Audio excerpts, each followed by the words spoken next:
আমরা কিন্তু না খেয়ে আছি। কিয়ামত থেকে কিয়ামত করার সময় আমার কাছে অনেক সময় সাজেশন নিত। আমরা ওদের কাছে অনেক কষ্ট লাগছে, সালমান আমাদের মাঝে নেই। সালমান এসে দেখে আমার জ্বর, যে বাইরে গিয়ে এত প্যাকেট বিরিয়ানি নিয়ে আসছে, এত ফ্রুটস নিয়ে আসছে। আসলে সালমান শাহ বলতে গেলে ফিল্মের আগে থেকেই আমি সালমান শাহকে চিনি, তার আম্মুকে চিনি, তার ফাদারকে চিনি, তার ছোট ভাইকে চিনি। তাদের সঙ্গে আমাদের একটা ঘরোয়া রিলেশন ছিল।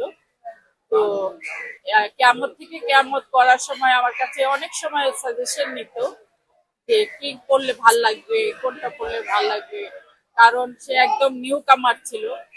তো আমি তাকে কিন্তু সবসময় উৎসাহ দিয়ে গিয়েছি যে আমি তখন ব্যস্ত ছিলাম, অনেক ফ্লোরে কাজ করতাম।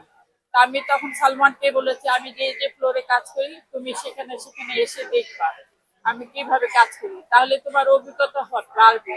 এবং ডাবিং এর সময় তাকে আমি এনেছি এখানে। ডাবিং আমি কিভাবে করি ডাবিংটাও দেখিয়েছি, যে আমরা শুটিং এর পরে ডাবিং কিভাবে হয় ডাবিং দেখিয়েছি। কিন্তু আমরা ওদের কাছে অনেক কষ্ট লাগছে, সালমান আমাদের মাঝে নেই। সালমান শাহ আজকে যদি জীবিত থাকতো, হয়তোবা অনেক অনেক পপুলার থাকতো, বিজি থাকতো।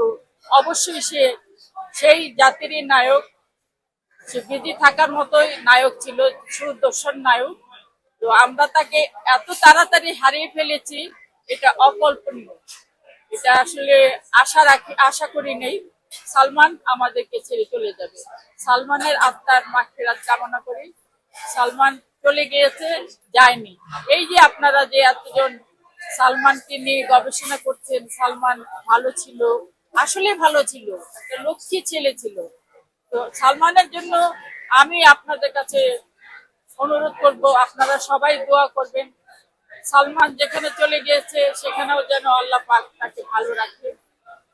আপনারা দোয়া করবেন, তাকে প্রত্যেক জন্মদিনে তাকে স্মরণ করবেন, মনে রাখবেন, এটাই আমি চাই। এবং আমরা তাকে মন থেকে ভালোবাসি। স্মৃতি অনেক কিছু আছে। একবার কক্সবাজারে আমি একটা ছোট্ট সাহেবের একটা ছবি করতে গিয়েছিলাম। একটা না, ওখানে তখন অনেক ছবি ছিল। আর সালমান শাহ, মৌসুমী, ওরা গিয়েছিল কিয়ামত থেকে কিয়ামত ছবি করতে। তো আসলে হঠাৎ দেখি দূরে জিপে সালমান আর মৌসুমী বসে আছে, সোহানুর রহমান সোহান ডিরেক্টর। ওরা ওই জায়গাটা শিফট করছে, শিফট করে আরেক জায়গায় যাবে। তো ওখান থেকে যখন যাচ্ছিল, হঠাৎ দেখে আমি বসে আছি, আমার মাথার উপরে ছাতা, আমার ব্রেক হয়েছে। তো লাফ দিয়ে নেমে আমার কাছে এসেছে। আসার পর আমরা খুব দুষ্টামি করতাম আসলে, বাচ্চাদের মতো। তখন সালমান একটা বাচ্চাদের মতো দুষ্টামি করতো, চুল ধরে টানতো, নাহলে আমাদের রুমে এসে বালিশ দিয়ে টানতো, এরকম এরকম শাসন করতো। একবার আমার ওখানে ভীষণ জ্বর হয়েছিল, সালমান এসে দেখে আমার জ্বর, সে বাইরে গিয়ে এত প্যাকেট বিরিয়ানি নিয়ে আসছে, এত ফ্রুটস নিয়ে আসছে। এরকম আত্মারও দরকার আছে, তার আত্মা ও মন অনেক বড় ছিল। আমি তাকে প্রথম হিরো হিসেবে আমি উঠে বসে তাকে আমার চেয়ারে বসতে দিয়েছিলাম।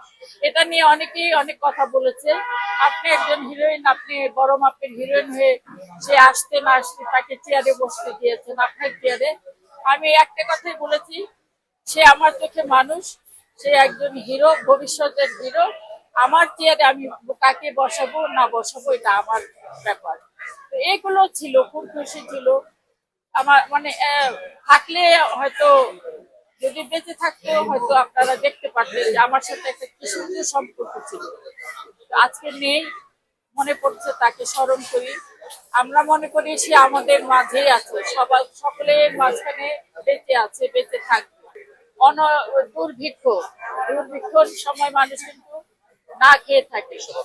তো আমরা কিন্তু না খেয়ে আছি মানে ভাত মাছ না, আমরা অভিনয়ের জন্য না খেয়ে আছি। আমাদের কাছে ছবি নেই, কোন প্রোডাকশনের ছবি বানাচ্ছে না। এফডিসি তে আসলে ভয় লাগে, এফডিসি খালি, যে এফডিসির জন্য আমরা পাগল ছিলাম।